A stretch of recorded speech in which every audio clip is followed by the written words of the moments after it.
Okay, why don't we start with you just telling me the joke? I guess I can pull it up to see what year it's from. Go smoke machine. I recently asked Atlantic staff writer Emma Green to pull up a joke that she told me from a Christian satire website called The Babylon Bee. So here we go. Okay, so this is from their early days, from 2016. And the headline is, Holy Spirit unable to move through congregation as fog machine breaks. Which is really funny because, I guess now I'm explaining the joke, which is a little lame.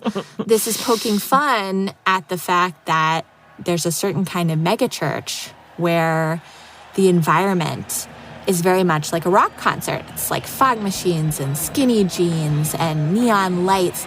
So it's just a funny joke to be like, we're here to be reached by the Holy Spirit, but the fog machine kept us from doing that because we got distracted thinking that the fog machine was the point. Emma, of course, covers religion for The Atlantic, and she first came across the Babylon Bee as this sort of evangelical answer to The Onion. I remember thinking, oh, this is something different. This is like insiders who totally get what evangelicalism is and love it and consider themselves part of it, and also just told a really hilarious joke about smoke machines at a megachurch. But if you've followed the Babylon Bee over the last few years, you know it doesn't just poke fun at megachurches. The Babylon Bee has always had a political streak to it, and you could say a political mean streak. Like the headline, Trump announces illegal immigrant gladiator games. Or another one, Hillary turns to husband for advice on attracting young, impressionable female voters. So as these political posts have started to go viral, they have gotten a lot of criticism for pushing satire past the line of making jokes and into misinformation. Liberal media wouldn't know a joke if it punched them in the tic-tac sack, especially jokes from the popular satire website, The Babylon Bee. The New York Times recently denounced The Babylon Bee as, quote, a far-right misinformation site that, quote, sometimes traffics in misinformation under the guise of satire. No humor allowed. So, with my reporting, I spend a lot of time in the evangelical world that the Babylon Bee inhabits, and I wanted to know directly from them, what do they think they're doing when they're telling these jokes?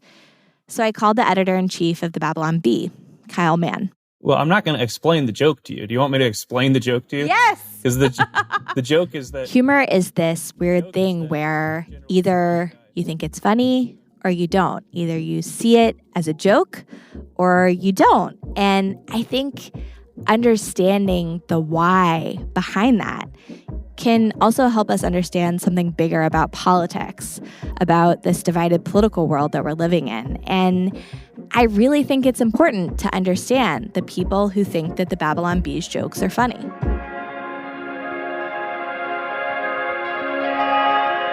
This week, Atlantic writer Emma Green sits down with Kyle Mann, the editor-in-chief of the Babylon Bee, to talk about Christianity and comedy. There's this idea that conservative comedy can just say something and everybody will laugh because they agree with it. If it just comes off as angry, it's not going to hit that mark. Like, it has to be clever. The balance of comedy is trying to find that line. Where is the line between making a joke and doing harm? And what can humor tell us about where we are right now as a country? I'm Julia Longoria. This is The Experiment, a show about our unfinished country.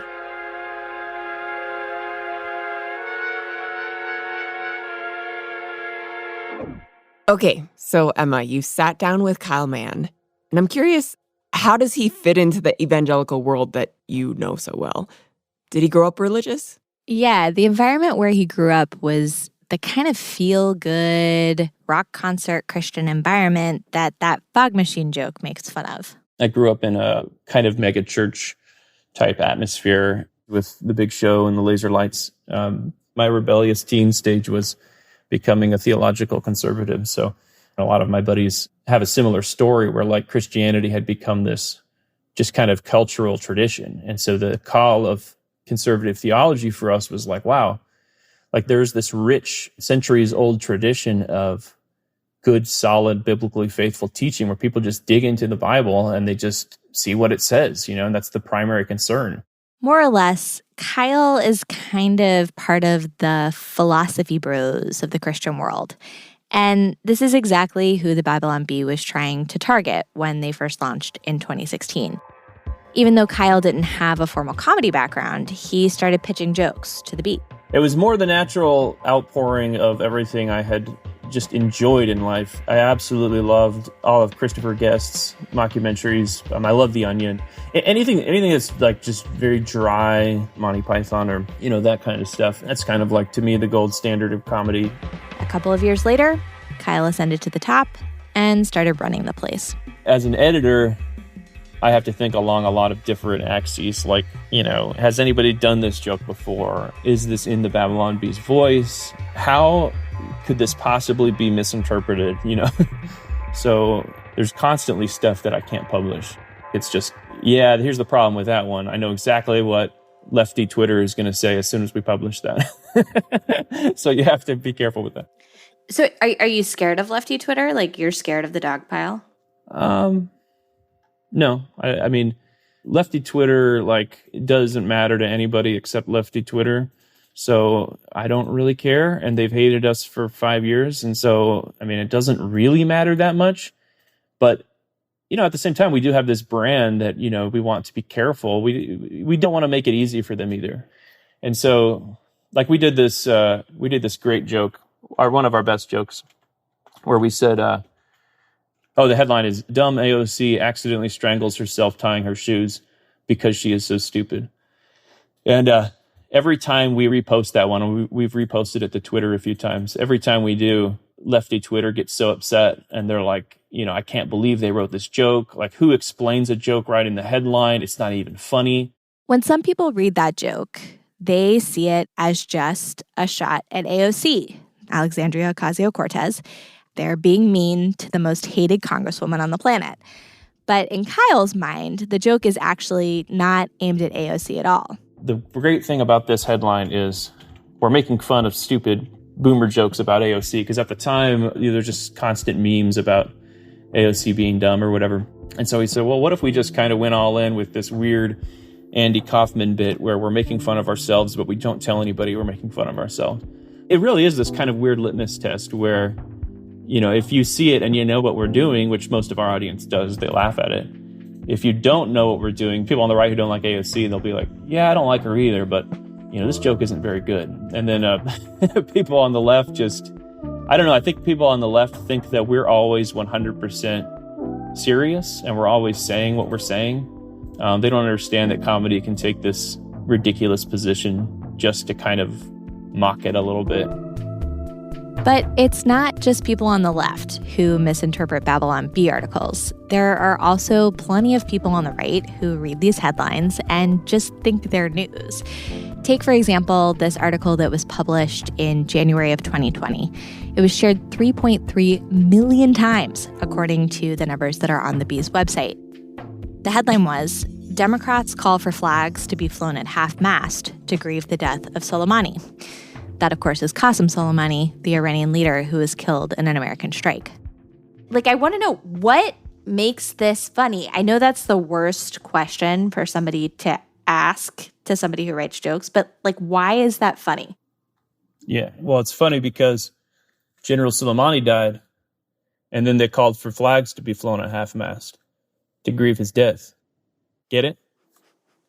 But that's what I'm saying. Like, what, besides just saying the joke over, what makes it funny? Well, I'm not going to explain the joke to you. Do you want me to explain the joke to you? Yes! Because the joke is that General Soleimani died and Democrats were sad.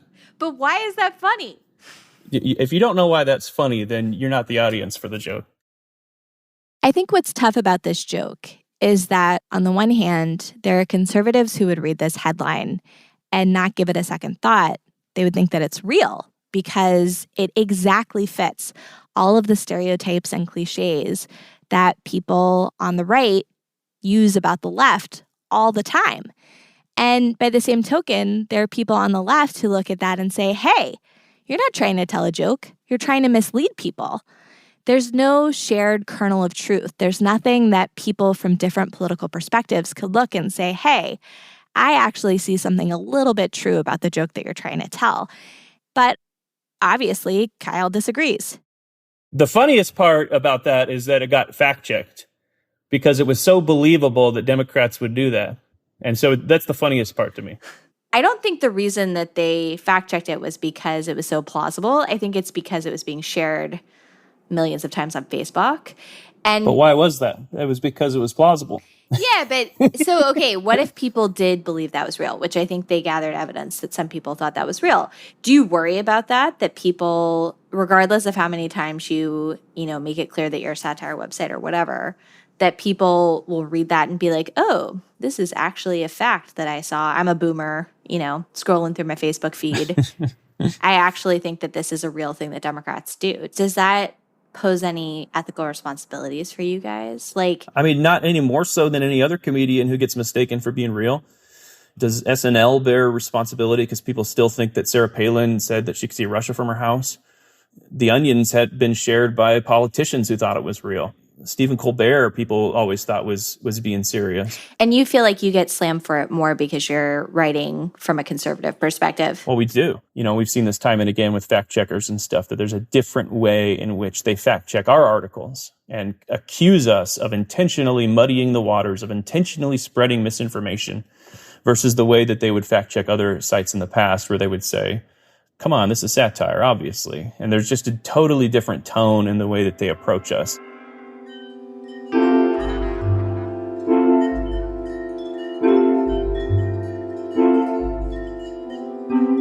It's pretty clear that the Babylon Bee sees themselves as an underdog.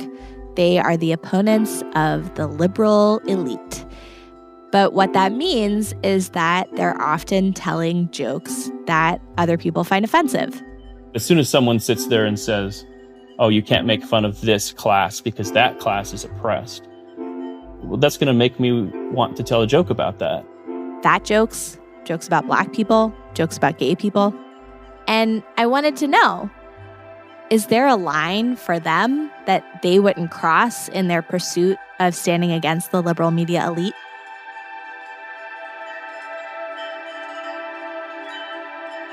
That's after the break.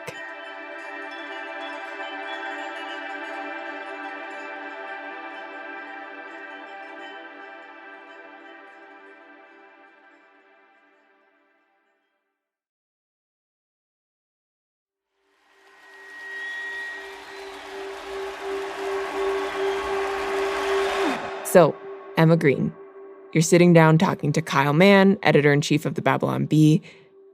And I'm curious, was there a joke that was a clear example of one where, okay, these guys might have crossed a line? Yeah, there was one from this new book that Kyle just published. I want to talk about one of the many drawings in your new book. There's one in particular that's at the beginning of chapter 2, which is on race. I wonder if you remember that particular image. It has 3 little stick figures. You remember the one I'm talking about? No. Okay, so I'll just describe it to you. There's chapter 2, and race is the heading. And then there's a little stick figure that's peach colored, that says bad. And then one that's next to it to the right that's gray, that says better. And then there's one that's next to it to the right that says best, and it's black. And I wonder, why do you think that's funny? Well, it's because being peach is not good, or being yellow is not good, or whatever color that is.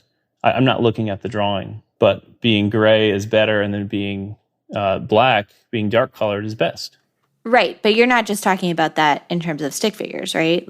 You're talking about that in terms of how progressives think about a hierarchy of race. Sure. So why is that funny? Well, I'm not sitting here with a book, and I'm not going to sit here and deconstruct and explain every joke to you. I think what you're doing is you're pulling out these singular jokes in the midst of a book that is written in this voice that says, hey, here's a guide to being woke, and here's how you get there. And there's one joke that does that in the middle of a chapter on race. And the hope is that as you're sitting there reading it, we're writing in this voice and we're taking this ridiculous position in order to mock something, in order to make fun of this idea that your skin color matters in terms of your hierarchy, in terms of setting up this oppressed versus oppressor class. And so that's one joke in the midst of that. And if you really don't get the joke, I can't help you. Well, I guess what I'm wondering is whether you think that spirit on the left that you're trying to capture with that cartoon, do you think that that mentality is actually true to liberal or progressive subcultures in America? Well, absolutely. And obviously that's kind of an extreme example. The role of the comedian is to stand there and be the court jester and say, hey, like, what the heck are we doing with all this wokeness and cultural Marxism, and to just stand there and point at it and hold up a mirror to mock it. Like, it's not supposed to create this nuanced discussion and make these nuanced points. Do I think everybody on the left thinks that way? No. But the second you say that in comedy, you're not making a joke anymore. Now you're just like writing a think piece. I think you made a joke at one point about switching out the steeple of your church with the cross for a Black Lives Matter fest. Mm-hmm. And I think it'd be easy to make the mistake, which I assume is a mistake, of thinking that you guys think any kind of reflection on, for example, the history of racism in the Southern Baptist Convention is stupid. And I guess I just wondered, do you think it's stupid? Yeah, I think it's ridiculous to talk about racism at all, obviously, because we made a joke about one thing. Yeah, no, I mean, obviously, like that. This is, I'm being sarcastic. This is the whole point I'm trying to make about comedy. To go so far and to say, like, let's replace the cross that redeems us, that unites humanity, that destroys racism. Let's take that cross down and replace it with a Black Lives Matter fist, is to make a point about the way that a lot of people who are thinking in kind of a Marxist mindset are trying to approach race in the church. So to read into it like, oh, well, do you care about racism at all? So you're saying racism is not a problem? Like, is to not understand how satire works. Do you feel like your work at the Babylon Bee helps you to live out or uphold what you see as the image of Jesus in the Bible? So would Jesus joke about the things the Babylon Bee jokes about? Yeah, I think Jesus would make fun of the most powerful man in the world, the president of the United States. I think he would do that. Sure. I think he would make fun of and call to repentance the LGBTQ community. Sure, I think he would do that, who controls a huge part of our cultural institutions. I think he'd make fun of major corporations. I think he'd make fun of universities.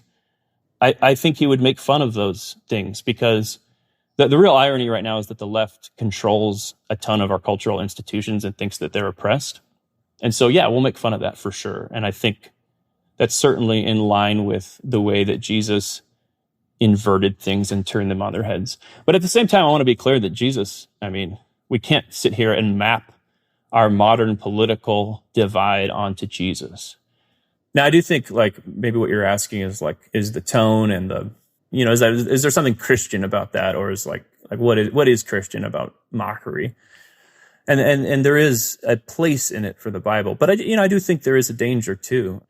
C.S. Lewis famously hated writing the Screwtape Letters because it's a book that's written from the perspective and the voice of a demon. And he's mocking sin, and he's mocking the way that we're tempted and the way that we reason with ourselves and fall into sin. But he hated writing in the voice of a demon for so long because he started to think like a demon, you know, and I think there is a danger there. Like, I think, especially if I'm writing a bunch of political jokes and it's like, oh, how can I make fun of the left right now? You know, it's like, there is something that's not good about that, I think, on some level. So just being completely honest, you know, and vulnerable with you, it's like there is a level where, you know, you have to stop yourself and say, this isn't good for my soul, you know, on some level.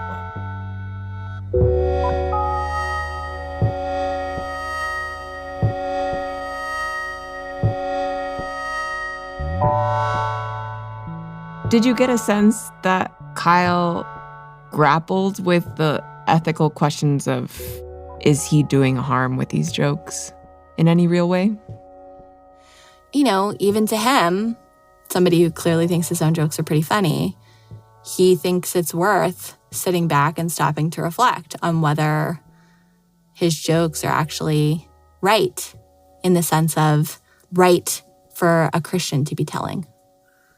There's something about humor that I think is designed to help us negotiate the margins of culture and what's acceptable. Humor, comedy, stand-up has always been around pushing the boundaries a little bit. It's critiquing or calling out by name something that other people have found to be taboo or too sacred. And in a certain way, the bee is an important experiment for us in this time, which does feel so serious and in which people are unable to find common cause with people from a different point of view, by and large. We're living in really serious times around the consequences of the actions of people with power for the lives of people of color. We're living through really serious times in terms of Americans' trust in their government and in each other and in their institutions. And I think there's some segment of people who feel very much as though they sit on the opposite side of a fence from people who view these problems radically differently than they do. And those are their enemies. And of course they're not going to find the same stuff funny. And of course they wouldn't want to. And I don't know. I think there's something real and almost bittersweet about that idea that there probably isn't humor, especially humor that gets it all political, that Americans could just set aside their differences and find funny together. It is really sad. It's like, strangely, it really is like the symptom of the main problem we're having right now, which is like, I feel like with the joke, you have to have some common ground, right? Yes. You have to like kind of have some shared narrative. Yes. That you can both laugh at. And it's so hard right now to find that.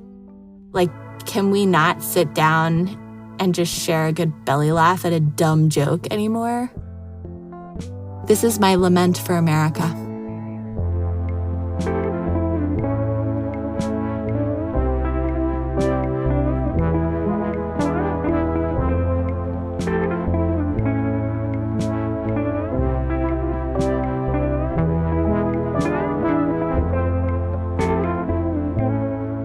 This episode was produced by Gabrielle Burbet and Julia Longoria, with reporting by Emma Green. Editing by Emily Botein and Catherine Wells. Fact-checked by Michelle Soraka. Sound design by David Herman, with additional engineering by Joe Plord. Music by Tasty Morsels. And I just want to drop back in for a second. This is Julia again. And give a special thanks to our co-founder and fearless leader, Catherine Wells. Without Catherine, there would be no experiment. Sadly, this is her last episode with us. She's off to create new experiments at a new shop, and we will miss her dearly. Thank you, Catherine, for bringing this team together and for teaching us how to trust ourselves.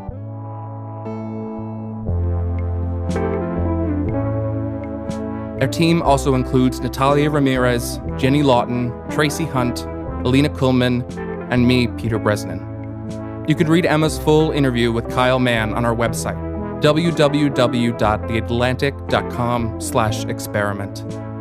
And if you're enjoying this podcast, please take the time to rate and review us on Apple Podcasts or wherever you listen. The Experiment is a co-production of The Atlantic and WNYC Studios.